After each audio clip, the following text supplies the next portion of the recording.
Dünyanın şərqində kiməsə zülm olunur.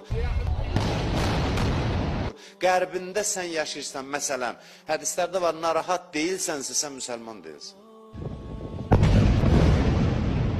Sənin müsəlmanlığın meyarı var, sənin imanının göstəricisi var. Sən başqasının, bir insanın, bir müsəlmanın dərdi ilə, qəmi ilə qəmlənmirsənsə, sən müsəlman deyilsən.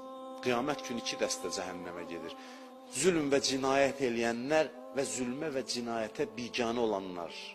Amma vecinə deyil. Deyim, mənə nə var, sənə nə varsansa, Peyğəmbər deyir, sənə nə var, onda sən müsəlman deyilsən. Sən mənim ümmətimdən sayılmırsan. Mənə nə varla müsəlmançılıq bir araya sığmır. Eşidəsən xəbərlərdə ki, haqsız yerə, filan yerdə, harada bir insan qətlə yetirildi, insan narahat olsun. Bu müsəlmançılıq göstəricisi. Yoxsa keçdi üstündən heç elə bilirsin olmayıb, bu iman zəifliyinin göstəricisidir.